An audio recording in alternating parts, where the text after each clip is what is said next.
नमस्ते सबैजनालाई। आज चाहिँ हामीले हजुरहरुको सामु यो नयाँ फ्युजन स्प्लाइसिङ मशिन लिएर आएको छौं। हजुरले प्याकेजिङ नै देख्न सक्नुहुन्छ, एकदम राम्रो छ यसको प्याकेजिङ चाहिँ। हजुरले यसरी प्रेस गरेर चाहिँ खोल्नु पर्ने हुन्छ र यो चाहिँ हाम्रो फ्युजन स्प्लाइसिङ मशिन रहेको छ। यो चाहिँ हाम्रो मोडल नम्बर K45 रहेको छ भने यसको स्ट्रक्चर चाहिँ यस्तो छ, देख्न सक्नुहुन्छ। एकदम पोर्टेबल खालको मिनी साइजको रहेको छ यो चाहिँ, र भित्रको स्ट्रक्चर चाहिँ यस्तो रहेको छ।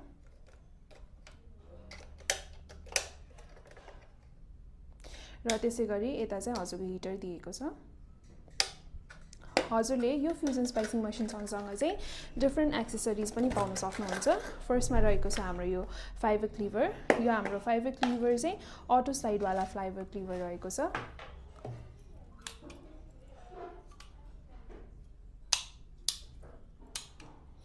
र सेकेन्डमा हामीसँग रहेको छ यो डिस्पेन्सर, र त्यसैगरी कटन बड्स रहेको छ, र यता इलेक्ट्रोड पनि दिएको छ।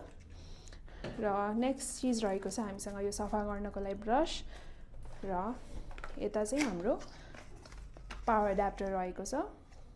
र त्यसैगरी यो साइडमा चाहिँ हजुरले एउटा कुलिङ ट्रे पाउन सक्नुहुन्छ। र लास्टली हामीसँग रहेको छ यो फाइबर स्ट्रिपर। सो हजुरहरुलाई पनि यसै फ्युजन स्प्लाइसिङ मशिनको चाहिँ रिक्वायरमेन्ट छ भने हामीसँग कन्ट्याक्ट गरेर पर्चेस गर्न सक्नुहुन्छ, अथवा हाम्रो वेबसाइट पनि भिजिट गरेर चेकआउट गर्न सक्नुहुन्छ। धन्यवाद।